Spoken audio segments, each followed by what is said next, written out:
When do you say enough is enough? When do you bite the bullet and sack the manager?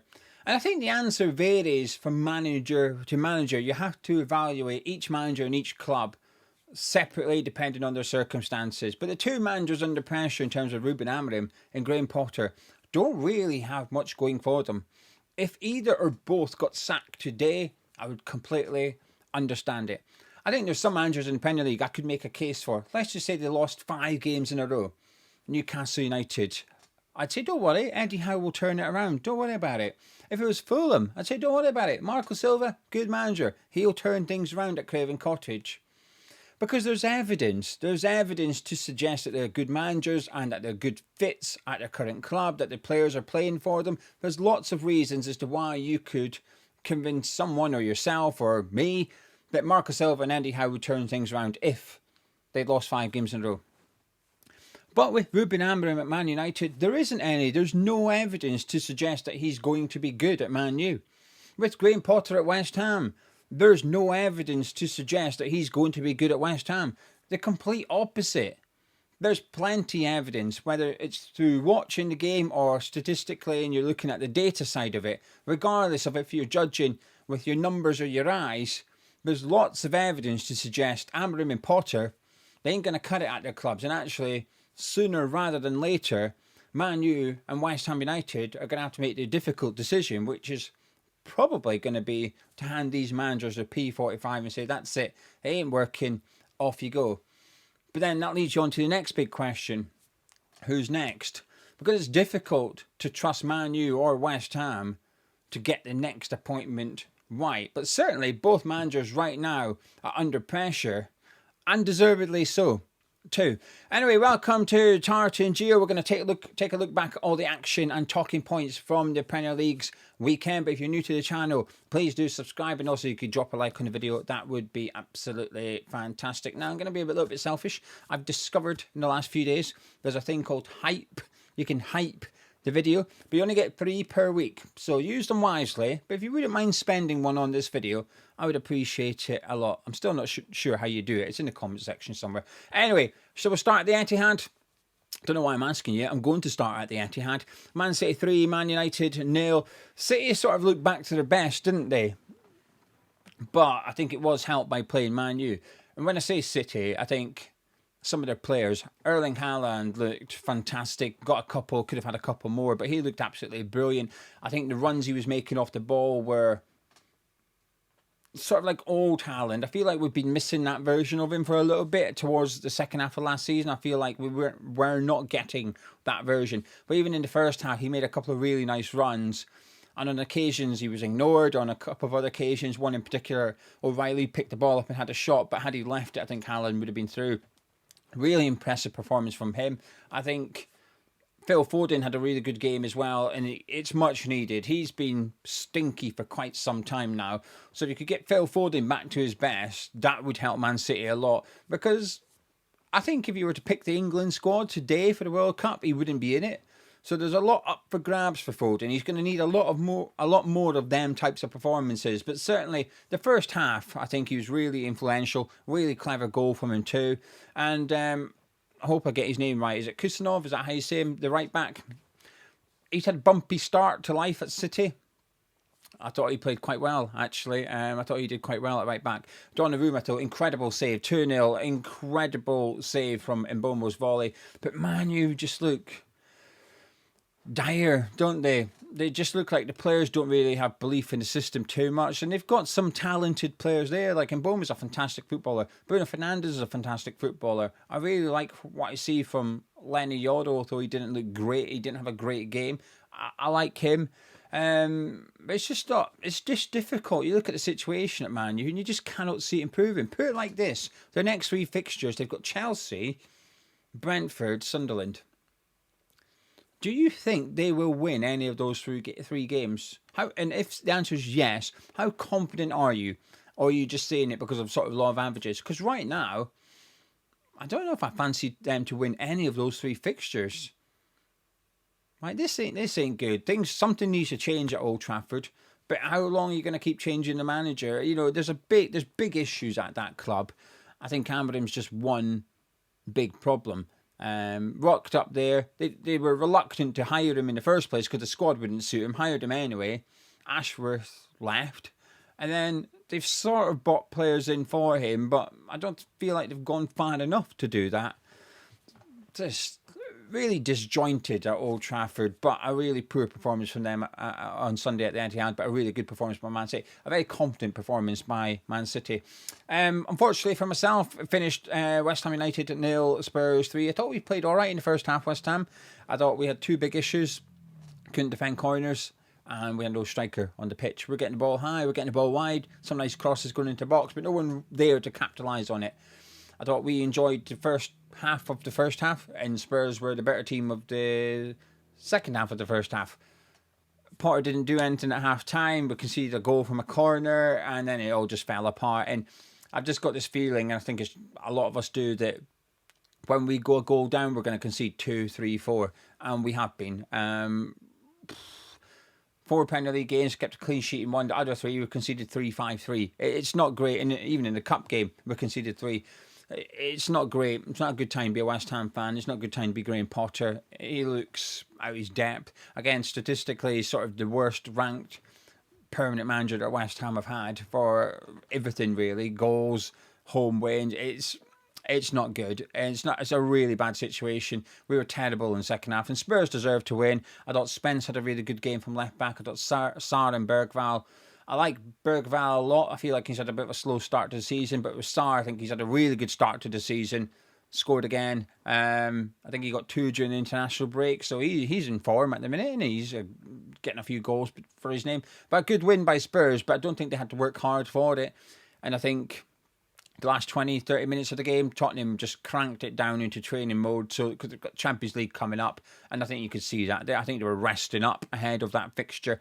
But pressure is on Potter. Pressure should be on Graham Potter. And our next 3 fixtures ain't looking too pretty. Whereas Man U's, there are winnable fixtures in there on paper. West Ham's, we've got Palace at home, Everton away, Arsenal away. It is not looking great. Off to Turf Moor. Right, Burnley. I'm going to defend Burnley, and I'm going to try my best to defend them as well as they defended against Liverpool. I've seen some criticism from for Burnley about their performance yesterday, and I ain't having it. I ain't buying it whatsoever. I disagree with it wholeheartedly. I've seen some criticism of how they were playing 5-5-0 and it's anti-football, this, that and the other. Of course it is. Absolutely. They were a handful of minutes away from getting a draw at home to Liverpool, which would have been a fantastic result for them. Why? Because they played 5-5-0. It was 5-4-1 in my eyes, but I'm just going with the criticism here. Because they played the way they played, because they set out and approached that game like that, that is why they nearly got a draw against the champions. They were very, very close to doing so. I thought Burnley were brilliant. I thought they were really organised, worked very hard. I think the keeper made a couple of good saves, but that was it. You know, the effort from Szoboszlai in particular. I think they looked pretty comfortable, Burnley. But of course they're going to play like this. I'll tell you what, I see criticisms for it. I just don't get it. Because there would be even more criticisms if they played 4-3-3 and went toe-to-toe with Liverpool. I'll tell you what would have happened. They would have got beat. They would have got beat comfortably, 2-3-0. And people would say, well, what are you doing that for? That was stupid, weren't it? You're not good enough to do that. Because they aren't. Parker is well aware his side aren't good enough to go toe-to-toe with Liverpool. One of their players, Josh Laurent, cost $500,000. Liverpool, albeit one of them wasn't in the squad, Liverpool in the summer spent over $100 million on 2 different players. The teams, the squads are worlds apart. Ability-wise, financially, whatever. You've got the top and the bottom when it comes to money. Parker had no option but to do what he did, and it nearly worked. And yes, I know, way invisible trophy, you nearly got a point against Liverpool. I get the sarcasm that will come my way, but I'm not going to change my mind. Burnley were good. Burnley were unlucky. Now, saying that, they were a little bit lucky in the sense that I think Hugo Chukwu could have been sent off earlier on. That one on McAllister was worthy of a red card, in my opinion. It was a bit naughty, a bit high on the ankle. The second yellow, it's just, 100%. I've got no complaints about him getting sent off for that one. And then Hannibal is unlucky. I've seen some suggestions it's like stupid on his part, and of course he is, but he looked gutted, right? I thought every Burnley player played well, including him once he came off the bench. And he's, half a yard further forward, it's a free kick. He just jumps trying to defend the cross, it hits him on the arm. It's just unlucky on his part. Maybe a bit naive for having his arms out from his body, but it's a penalty. I agree with the decision that it should have been a penalty. Good penalty by Mo Salah. And Liverpool in the end won. And were fair for the win. Kirkes tried to cheat, didn't he? But I've got no... Do you know something? As a West Ham fan, I was pleased. I was really conflicted because usually I'd be rooting for Burnley in these circumstances. I'd be going, go on, underdogs and all that, get a point off the champions, make it spicy. But I expect us to be in a relegation battle, and I'm looking at who else may be in a relegation battle, and Burnley are certainly one of those teams. So I am, as I say, unashamedly, actually, there's a little bit of shame included, rooting for whoever's playing Wolves, Burnley, Leeds, Sunderland, Brentford. I'm rooting for whoever's playing those 5 teams every week. I hope they lose, right? Because of the situation my team's in. So I was pleased Liverpool won. Harsh circumstances. And if Burnley play like that, they've got a chance, So I've been relatively impressed by them. And I appreciate if you look at the league table, you go, well, it's not that good. I know that. But I don't know. They've got a bit of fight about them. And I thought Turf Moor at times yesterday sounded good. They were behind them. Yeah, I don't think it was that bad an afternoon for Burnley, despite getting beat. Very harsh circumstances, though. Arsenal 3, Nottingham Forest 0. I have to be honest with you. I was very impressed by Arsenal from the first whistle to the last whistle. They look very confident, very comfortable. And I know there will be, oh, yeah, but it's Postecoglou's first game. Oh, yeah, but there were, Aina was injured, so Morata started and Williams had to move over. I get all the if buts and maybes and why Forest perhaps weren't a good opposition. I get it, right? I agree with it. But I still think Arsenal were really good. I still think Arsenal were really comfortable. I thought Mosquera was really good at centre-back. Calafiori is making a big difference just from almost like a creative aspect. That ball over the top for the second goal is a simple but really effective, fantastic pass. I think Forest, some bit of dodgy defending on their part. There's not much you can do about the first goal. Incredible strike by Zubimendi. A bit of luck for the third goal. But the second one is just poor defending. Don't really know the defender. So I'm sort of evaluating him as I see him. So far, it's not a great first impression. Tall, though. A very tall defender. But that's all I've got to say, really. But I thought Arsenal, that looks really comfortable. And wins like that, they're important. If you can swat the likes of Nottingham Forest to one side without really breaking a sweat, you're a good team. And Arsenal are a good team. And Gyökeres with another goal, that won't do him any harm. Eze with his assist. I was very impressed by what I've seen from Arsenal. Forest, I'm willing to sort of discard that game because Postecoglou hadn't even been there for a week. It'll be a case of what's Forest like in 2-3 weeks' time. That's when I'm really going to judge them under Postecoglou. So for this one, maybe I'm being a bit harsh on... Maybe I'm being too kind on both of them or just on one of them. But I'm almost like not judging Forest, but I will judge Arsenal off the back of it. That doesn't make sense, does it? I'm going with it. It's how I feel. Right then, Bournemouth. So I only seen the first hour of this game, and then I had to do my work around West Ham because we kicked off at 5:30. I enjoyed it. I'm pleased I tuned into this one because obviously I was keeping an eye on the scores elsewhere. 0-0, 0-0, 0-0, 0-0. Oh, wow, okay. Well, actually, that's a lie. 1-0. Newcastle were winning 1-0 at half time, but the other 3 were 0-0. I thought, hey, I've got the right game here. At least there's been a goal in this one. I thought it was quite a good game, a difficult game to referee. I thought there was quite a lot of little cynical fouls going in, and the cars were coming out early, and I'd imagine as a referee, you don't want to do that. Well, Anthony Taylor didn't. He didn't book Bernardo Silva for the most stonewall booking I've seen. But a good game all the same. Good pace to it, good tempo. I thought it was a decent game by 2 decent teams, actually. And Bournemouth ran out overall winners. I stopped watching when it was 1-1. Then I had to go do my work, and I seen Semenyo scored a pen. Really good goal by Alex Scott. I think he's someone that's really stepped up this season. Just in general, 3 wins from 4 from Bournemouth. They're in great form. I'll tell you my surprise, though. I noticed it against Spurs, but I forgot to mention it. But I've remembered to mention it here. David Brooks is captain. Now, I appreciate he's not the club captain, and that's Smith. Maybe Cook will be vice-captain. He's just unavailable. But still, I don't know. Just, sometimes you see someone with the captain's armband and you think, really? Is that? I didn't know he had captain material in him. So anyway, it's still surprising. I've seen him running around with his armband on the game. But anyway, great goal by Alex Scott. Semenyo's in great form. Bournemouth's in great form. Brighton, the results aren't great, but I think they'll come. The performances seem to be okay. Just need to settle, I think. Every time I watch Brighton, I feel like there's like 5 changes every single game. Need to cut that out and just get a bit more of a settled team.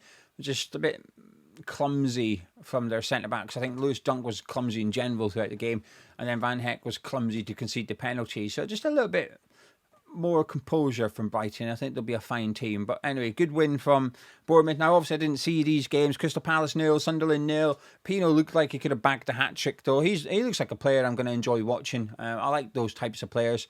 But Palace certainly looked like they enjoyed a fair few chances. Great save by Rofe, to be fair. He looked like he had an excellent game. Save from Kamada, save from Mateta. Looks like a really good goalkeeper. Been impressed by him at Sunderland so far.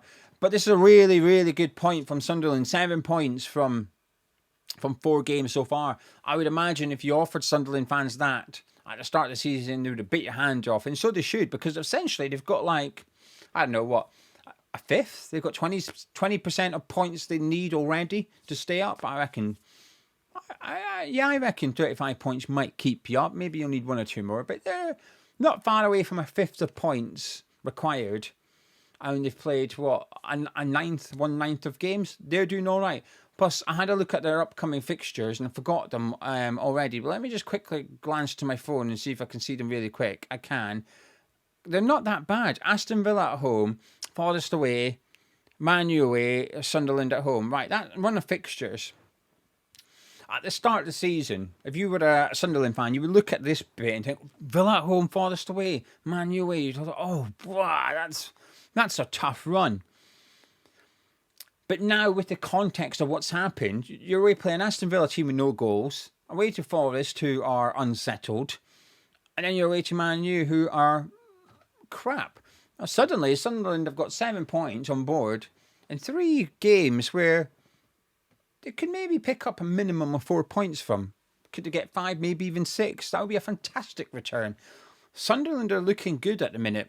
Rofe in particular, I think I was impressed, albeit I only seen the match highlights. Fulham 1, Leeds 0. What's this about, eh? What is this goal about? I keep saying this guy's name wrong, and one of my subscribers keeps correcting me. Hopefully, I haven't practiced. Here we go.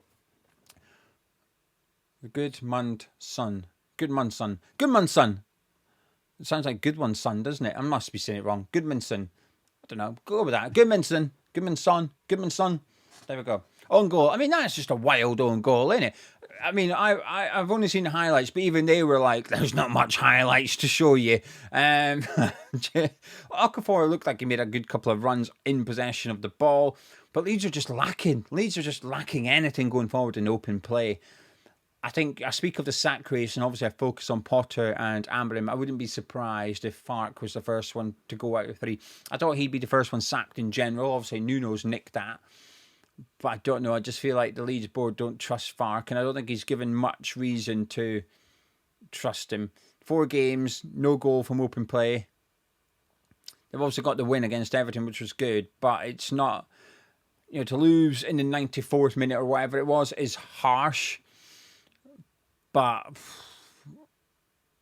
I don't know. I think a draw would have been a good result, but is it papering over the cracks? That maybe feels a bit too far, especially based off a game I never actually watched. But I don't know. I just feel like Leeds are just lacking stuff going forward. They just need the front 3, the front 4 or 5 to just create more. I'm just not convinced they've got enough. I'm waiting for evidence, and I'm not seeing any. Kevin looked like a handful for Fulham once he come on, but a bit of a lucky win for Fulham, but I suppose they'll take it. They were someone that needed to get a win under their belts, and someone that's had a rough go of it over the last couple of weeks in the Premier League with refereeing decisions. But what a crazy own goal. To be fair to him, I think he's expecting the people in front of him to head it, so when it comes, he reacts. And he's trying to just obviously head it out the box, but he ends up, it sort of hits him. He doesn't really head the ball, does it? The ball hits him on the head and flies in. Had he just stood still and not reacted, and it hit him on the torso, and he would have been able to clear it, but he's panicked. and something just incredibly unlucky has happened. It's gone in the back of the net, but it feels like a bit of an important win for Fulham, but also an important defeat for Leeds. Anyway, off to St James's Park. Newcastle needed a win. They got their win. Wolves needed a point, and they got another defeat. 4 losses from Pereira, admitting things are not great at Wolves. Although they started brightly, Gomez could have nearly scored. Fantastic bit of skill. Should have played it to the geezer they signed from Belgium, whose name I can't remember, but took it on himself. A bit selfish, perhaps.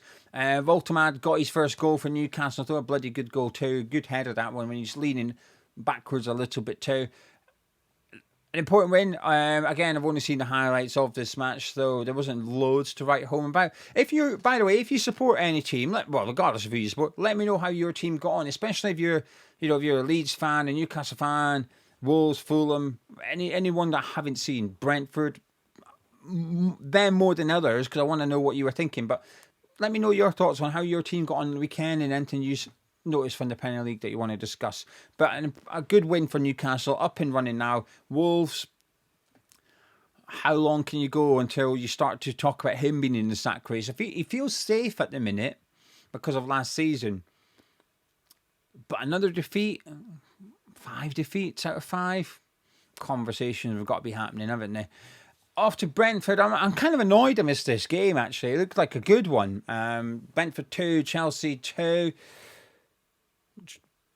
I know Brentford scored first. It was Shada. That was it. Sorry, I was just trying to jog my memory there, albeit via deflection. I'll tell you what, that Thiago, I want to see more of him. There's some players I want to see more of. Pino's one of them. Kevin's one of them.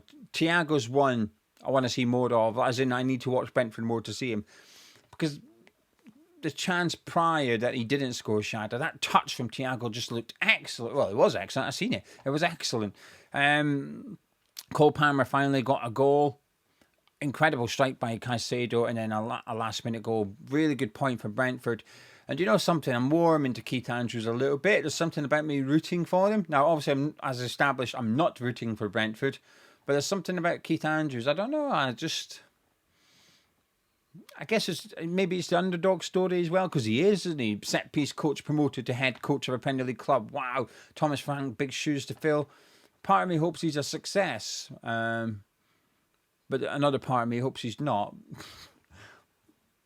So West Ham perhaps don't get relegated. And then it finished 0-0 at the Bramley-Moore Docks. Everton 0, Aston Villa 0, no goal. Villa still have not scored. 4 games, no goals, and they don't even look close to scoring in some of them either. I don't know what's going on at Villa. Is it just it's a bit slow? Is it because there's no width? There's a lack of creativity out wide, so it's all on Rodgers and Watkins, and they're not really getting much.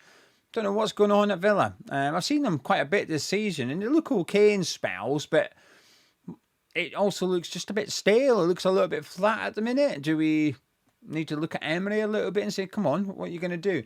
And I appreciate PSR has been really restrictive to Aston Villa in the transfer market, which hasn't helped. But let's not pretend there's a bad team there. It's still a good team. No goals in 4 is not great. So you need to get that taser charged. Bzzzt. So a few Villa players need a little bit of a bzzzt. Do you know what I mean? Tased into action. As for Everton, I tell you what, I haven't seen them play at the new stadium yet, like a game. The Brighton game and the Villa game I didn't watch either. But from the highlights, whenever Grealish or Ndiaye get the ball, it does sound like there's a good atmosphere, that there's anticipation, expectation even, that they're going to make something happen. And they are. The crosses are coming in. Michael Keane's looking dangerous, getting on the end of some. They'll be a good team this season, Everton. I've been quite confident. Can't remember where I put them in my pre-season predictions. 9th, maybe. I probably wouldn't change from that if I had to reevaluate now. If I did it again, maybe I would, because I think I'd maybe consider knocking Villa down a little bit. But regardless, it feels like a good point for both, but also a bad result for both at the same time. It feels like an opportunity missed for Everton, perhaps. But with Villa, it's a bit like Wolves, isn't it? How many games are you going to lose until it becomes a conversation about Pereira? Well, Villa, how many games are you going to go without scoring before it becomes a worry? Villa, Everton, good start to the season. Villa, not so much. However, go back to what I said at the very start. there's some managers you look at and think, they'll be all right, they'll turn it around. Emery is in that category for me. I look at Villa, I think they'll be all right. Emery will sort things out. Maybe they won't go on and get Champions League football. I didn't think they would anyway. They might miss out on European football. But I still think they'll be, top half. I think that a bad season for Aston Villa is almost finishing 9th or 10th or something like that. And I think that's what they'll still go on to achieve as a minimum this season. I still fancy them to win the Europa League, Aston Villa, despite how bland they look thus far. Anyway, there you go. That's it. That's my thoughts from the Premier League weekend. A lot of football this week. We've got the Carabao Cup. We've got the Champions League. Newcastle against Barcelona. Looking forward to watching that one. But I shall catch up with you later on in the week where we'll take a look at something going on in the Premier League, have a little discussion around it. Then I'll be back with my Premier League preview later on. But thank you very much for joining me. If you're still listening and or watching, please do drop a like on the video. Subscribe to Tartan. I'll catch you in a bit.